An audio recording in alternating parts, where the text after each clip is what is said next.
आज BSc part second physical chemistry unit 4 electrochemistry का part 1 करेंगे। इलेक्ट्रोकेमिस्ट्री से सबसे पहले इम्पॉर्टेंट जो डेफिनेशंस हैं और उसका जो बेस है उसके बारे में हम पढ़ेंगे। तो सबसे पहले चालक, पहले भी हमने इन सब चीज़ों के बारे में पढ़ा है, एक छोटा सा रिवीजन करेंगे इनका कि जो इन पदार्थों में से विद्युत धारा का प्रवाह किया जा सके उन्हें विद्युत चालक कहते हैं, और ऐसे पदार्थ जिसमें से विद्युत धारा का प्रवाह नहीं किया जा सके उन्हें अचालक कहते हैं। चालक और चालक जो है दो प्रकार के होते हैं। एक तो धात्विक चालक जैसे कॉपर, सिल्वर वगैरह, इनकी सरफेस के ऊपर जो है फ्री इलेक्ट्रॉन्स होते हैं। तो जब हम इसमें धारा प्रवाहित करते हैं तो कोई रासायनिक परिवर्तन नहीं होता। जो सरफेस पे जो लूजली बाउंडेड जो इलेक्ट्रॉन्स होते हैं वो मूव करते हैं और बहुत ही सूक्ष्म मात्रा में ऊष्मा उत्पन्न होती है और उच्च विभव से निम्न विभव की ओर धारा का प्रवाह होता है। विद्युत अपघट्य वो चालक होते हैं जिसमें विद्युत धारा प्रवाहित करने पे कोई ना कोई रासायनिक अभिक्रिया होती है। ये आयनों के कारण होती है। आयन फ्री होने चाहिए, या तो उनको सॉल्यूशन फॉर्म के अंदर लेते हैं हम, या फिर उनको पिघलाकर जो भी है हमारे पास पदार्थ लेते हैं। तो जब वो आयन फ्री होते हैं तो ये आयन विद्युत धारा का प्रवाह करते हैं। जैसे अम्ल, क्षार या लवण का जो विलयन है, ये सोडियम क्लोराइड वगैरह, जैसे मैंने आपको बताया। अब इनमें अगर अंतर देखें, धात्विक चालन और विद्युत अपघटनी चालन के बीच में अंतर, तो पहले धातुओं में विद्युत धारा का चालन इलेक्ट्रॉन से होता है। विद्युत अपघट्यों में विद्युत धारा का चालन आयनों की गति के कारण होता है। धात्विक चालन से चालक के रासायनिक गुणों में कोई परिवर्तन नहीं होता, जबकि विद्युत अपघटनी चालन में विद्युत अपघट्य का विघटन हो जाता है और उसके रासायनिक गुणों में परिवर्तन होता है। क्योंकि जैसे हमने देखा है कि सोडियम क्लोराइड है, इसका अगर सॉल्यूशन लेते हैं या हम HCl का सॉल्यूशन लेते हैं तो H पॉजिटिव जो है एनोड पे जाकर कैथोड पे जाके हाइड्रोजन गैस फ्री करता है। तो ये सारे जो पदार्थ है वो चेंज हो जाते हैं, इसमें रासायनिक परिवर्तन आता है। इसमें पदार्थ का स्थानांतरण नहीं होता। जो सरफेस पे लूजली बाउंड इलेक्ट्रॉन्स होते हैं वो मूव करते हैं, जबकि इनमें आयनों में पदार्थ का स्थानांतरण होता है। एक आयन पूरा का पूरा एक जगह से दूसरे इलेक्ट्रोड पे जाता है। ताप वृद्धि से धात्विक चालकता का मान कम होता है, जबकि ताप वृद्धि से विद्युत अपघटनी चालकता का मान बढ़ता है। क्योंकि ताप बढ़ाएंगे तो आयनों का विघटन बढ़ेगा, उनका मूवमेंट भी बढ़ेगा। इसके बाद जो है इनके ओम का नियम हम करते हैं। ओम का नियम क्या है कि कोई भी चालक में अगर धारा प्रवाहित होती है तो उसके सिरों पे जो विभवांतर होता है V, उसमें प्रवाहित धारा के समानुपाती होता है। समानुपाती का निशान हटाते हैं तो यहाँ R आ जाएगा। R को हम चालक का प्रतिरोध कहते हैं, जिसका मात्रक ओम है। विशिष्ट प्रतिरोध की किसी प्रतिरोध तो क्या है कि जो भी चालक है या कुछ चालक है उसकी लंबाई, मोटाई वगैरह पे डिपेंड करता है। विशिष्ट प्रतिरोध क्या है कि वो गुण है पदार्थ का कि जो उसकी प्रकृति पे डिपेंड करता है। तो अगर किसी चालक की लंबाई L है तो प्रतिरोध ज़्यादा होगा। अगर उसका अनुप्रस्थ काट का क्षेत्रफल ज़्यादा है तो प्रतिरोध उसके व्युत्क्रमानुपाती है, यानी R समानुपाती है L/A के।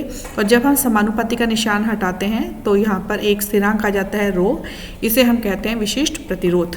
और इसकी अगर हम परिभाषा दें तो यदि कोई एक चालक है जिसकी लंबाई 1 सेंटीमीटर और अनुप्रस्थ काट का क्षेत्रफल 1 सेंटीमीटर स्क्वायर है तो उस चालक का जो प्रतिरोध है वो कहलाएगा ρ, यानी विशिष्ट प्रतिरोध कहलाएगा। ये जो ρ है ये केवल पदार्थ के गुण के ऊपर निर्भर करता है। अगर दो पदार्थों की प्रकृति को हमें कंपेयर करना है तो हम उसके ρ को कंपेयर कर देते हैं। ये बहुत इंपॉर्टेंट क्वांटिटी है। उसके बाद है विद्युत चालकता। किसी भी चालक के प्रतिरोध का जो है अपोजिट होता है उसकी चालकता। इसका मात्रक ओम इनवर्स या फिर महो के रूप में व्यक्त हम करते हैं।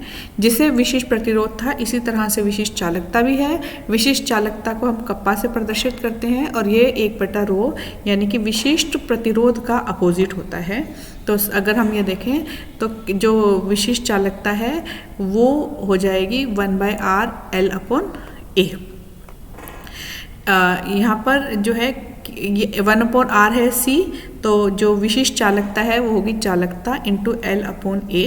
L/A जो है इसको हम सेल कांस्टेंट कहते हैं। ये हर सेल के लिए जो है निश्चित होता है। तो यदि किसी का सेल कांस्टेंट 1 है यानी L 1 सेंटीमीटर और उसका जो अनुप्रस्थ काट का क्षेत्रफल है वो 1 सेंटीमीटर स्क्वायर हो तो विशिष्ट चालकता होगी C। उस चालक की जो चालकता है वो विशिष्ट चालकता के बराबर होगी। इसके बाद है तुल्यांक चालकता, क्योंकि केमिस्ट्री के अंदर तो हम जो है विद्युत अपघट्यों की ही बात करेंगे और विद्युत अपघट्यों के विलयन की ही चालकता और उसकी संबंधित प्रॉपर्टी का अध्ययन करेंगे। तो तुल्यांक चालकता किसी विद्युत अपघट्य की चालकता सांद्रण में परिवर्तित करने पर परिवर्तित हो जाती है। तो किसी विलयन की एक निश्चित आयन में उपस्थित एक विद्युत अपघट्य के 1 ग्राम तुल्यांक द्वारा उपलब्ध कराए गए आयनों की चालकता को तुल्यांक चालकता कहा जाता है। तो ये तुल्यांक चालकता को हम इस तरह से प्रदर्शित करते हैं और ये इक्वल होगा कप्पा बाय कंसंट्रेशन, क्योंकि हमने कहा है कि 1 ग्राम तुल्यांक विलयन होना चाहिए। तो विशिष्ट, यहाँ पे हमने विशिष्ट चालकता ली और वो भी विशिष्ट चालकता भी किसकी होनी चाहिए, 1 ग्राम तुल्यांक की। तो ये हमने इसकी सांद्रता से इसको डिवाइड कर दिया। ये CQ है, ग्राम तुल्यांक प्रति इकाई आयतन। और ये जो सांद्रता है ये नॉर्मलता है, जो ये 1 आयतन के व्युत्क्रमानुपाती होती है। हम जानते हैं कि अगर हम किसी चीज़ का आयतन बढ़ाएंगे पानी डाल के या किसी भी करके तो उसकी सांद्रता कम हो जाएगी। तो यानी सांद्रता उसमें उसके आयतन के व्युत्क्रमानुपाती है। तो अगर जो तुल्यांक चालकता है ये K बाय सांद्रता है, तो अगर हम यहाँ पे आयतन लिखना चाहें तो ये तुल्यांक चालकता हो जाएगी K कप्पा इंटू आयतन। तो ये दोनों फॉर्मूले यूज़ किए जा सकते हैं। अगर आपको सांद्रता दी है तो ये, और अगर हमें आयतन दिया है तो ये कप्पा से मल्टीप्लाई हो जाएगा। इसके बाद है सांद्रता और नॉर्मलता के बीच में अगर हमें संबंध लेना है तो आयतन बराबर होता है 1000 बाय n। किसी विद्युत अपघट्य की नॉर्मलता को n से लिखते हैं और 1 विलयन में कितने ग्राम तुल्यांक उपस्थित होते हैं वो उसकी नॉर्मलता कहलाती है। तो V इक्विवेलेंट हो गया 1000 बाय n और यहाँ पर हम इसकी वैल्यू लिखते हैं। तो इसका मतलब तुल्यांक चालकता है विशिष्ट चालकता इंटू 1000 और जो भी सॉल्यूशन की नॉर्मलता है उसको हम यहाँ लिख देते हैं। और अगर इसका लैम्डा EQ का अगर हम मात्रक निकालना चाहें तो विशिष्ट चालकता का मात्रा है ओम इनवर्स सेंटीमीटर इनवर्स और आयतन सेंटीमीटर इन क्यूब और ये ग्राम इक्विवेलेंट्स, और यहाँ से हम इसका मात्रक लिख सकते हैं। और ओम इनवर्स को जो है हम महो भी लिख सकते हैं या सीमेंस इसमें भी लिख सकते हैं। इसके बाद है मोलर चालकता। तो जिस प्रकार जो है एक तुल्यांक चालकता होती है इसी प्रकार मोलक चालकता भी होती है। तो मोलक चालकता एक विलयन के निश्चित आयन में विद्युत अपघट्य के 1 मोल द्वारा उपलब्ध कराए गए आयनों की चालकता मोलर चालकता कहलाती है। जैसे तुल्यांक चालकता होती है 1 ग्राम तुल्यांक द्वारा उपलब्ध कराए गए आयनों की चालकता, जबकि मोलर चालकता क्या है, 1 मोल के द्वारा उपलब्ध कराए गए आयनों की चालकता को मोलर चालकता कहते हैं। और मोलर चालकता वही होगी K बाय सांद्रता है। ये सांद्रता जो है मोल प्रति इकाई आयतन में है, जबकि जब हमने तुल्यांक चालकता ली थी तो वहाँ पर जो थी वो थी ग्राम तुल्यांक प्रति इकाई आयतन। और यहाँ पर वही सांद्रता जो है आयतन के व्युत्क्रमानुपाती होती है। तो मोलर चालकता हो जाएगी K इंटू आयतन। बस यहाँ पे यही है कि जो वहाँ सांद्रता थी वो ग्राम तुल्यांक प्रति लीटर थी और ये मोल प्रति लीटर है। इसी तरह से इसको मोलरता के अंदर भी सेम पहले की तरह ही कन्वर्ट कर सकते हैं। तो ये K इंटू हो जाएगी 1000/m, m मोलरता है और यहाँ से इसके मात्रक लिए जा सकते हैं। वहाँ पर ग्राम तुल्यांक इन्वर्स आया था और यहाँ पे मोल इन्वर्स आ जाएगा ग्राम तुल्यांक इन्वर्स की जगह। इसके बाद अगर हम रेशो लें इसका तुल्यांक चालकता का और मोलर चालकता का, तो ये मोलर चालकता है, ये है K इंटू 1000/m जो हमने फॉर्मूला निकाला था। और तुल्यांक चालकता होगी K into kappa into 1000/n। ये कप्पा से कप्पा जो है वो कैंसिल हो गया, तो ये आ गया n/m। n है ग्राम तुल्यांकों की संख्या किसी भी विद्युत अपघट्य के और m है मोलों की संख्या विद्युत अपघट्य के। तो यहाँ से जो है अगर विद्युत अपघट्य के ग्राम तुल्यांकों की संख्या जो है वो इसी की वैल्यू दे रखी है। और ग्राम तुल्यांक कैसे निकाला जाता है और ग्राम मोल कैसे निकाला जाता है, तो ये फॉर्मूले हमने पहले किए हुए हैं।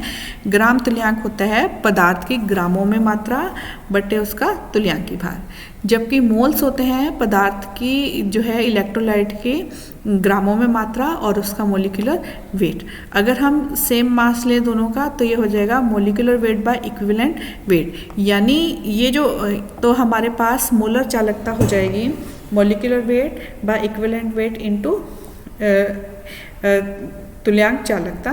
तो यहाँ से हमें मोलर चालकता और तुल्यांक चालकता के बीच में संबंध प्राप्त होता है कि अगर हमें पदार्थ की मोलर चालकता के बारे में पता है तो ग्राम तुल्यांक चालकता निकाल सकते हैं, और अगर तुल्यांक चालकता के बारे में पता है तो हम उस पदार्थ की मोलर चालकता के बारे में निकाल सकते हैं। इस तरह से हम इसको जो है ज्ञात कर सकते हैं। अब इसके ऊपर जो बेस क्वेश्चंस हैं वो हम देख लेते हैं।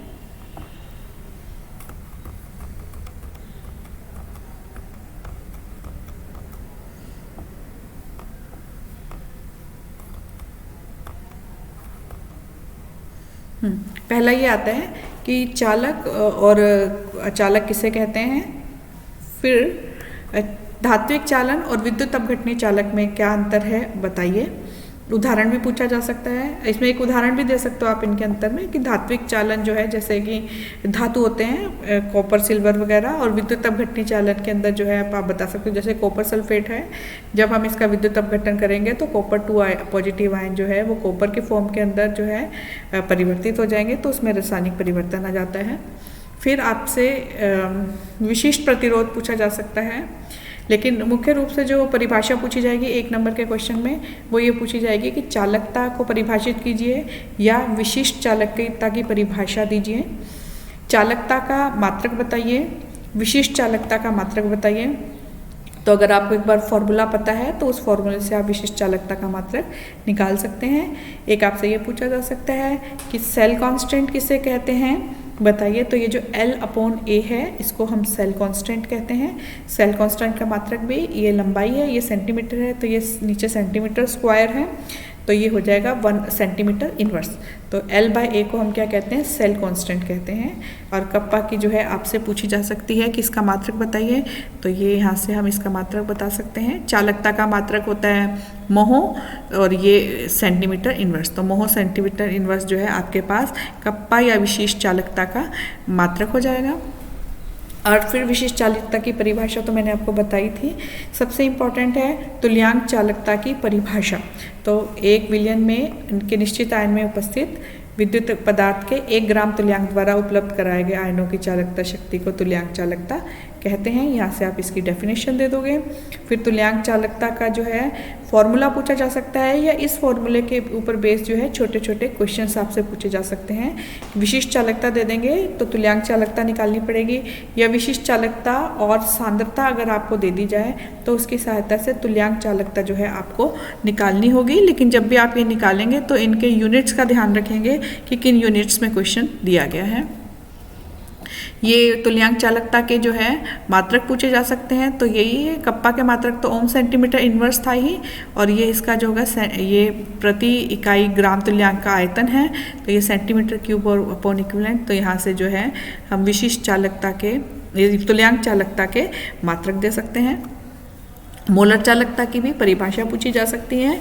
मोलर चालकता के जो है इसके तुल्यांकों की संख्या पूछी जा सकती, इसकी यूनिट्स पूछे जा सकते हैं मोलर चालकता के। फिर आपसे मोलर चालकता और तुल्यांक चालकता के मध्य संबंध पूछा जा सकता है, या किसी भी पदार्थ की अगर मोलर तुल्यांक चालकता दी है और उसकी तुल्यांक चालकता निकालने के लिए भी कहा जा सकता है, तो उसके ऊपर बेस छोटे छोटे न्यूमेरिकल्स आप कर सकते हो। कुछ क्वेश्चंस इस तरह से भी आते हैं कि जिसमें पदार्थ की नॉर्मलता आपको दी जाएगी। यहाँ पे जैसे इसके ऊपर बेस काफ़ी क्वेश्चन आ जाते हैं कि पदार्थ की नॉर्मलता दी जाएगी और विशिष्ट चालकता दी जाएगी, या विशिष्ट चालकता न भी दें तो सेल कांस्टेंट आपको दे सकते हैं। तो सेल कांस्टेंट से पहले आप विशिष्ट चालकता निकालोगे और फिर पदार्थ की जो है तुल्यांक चालकता निकालोगे। तो इस तरह से आप इन क्वेश्चंस को सॉल्व कर सकते हैं। इनमें से जो है शॉर्ट क्वेश्चन ही आएंगे, 1 नंबर वाले, या फिर ज़्यादा से ज़्यादा 2.5 नंबर का न्यूमेरिकल आ सकता है।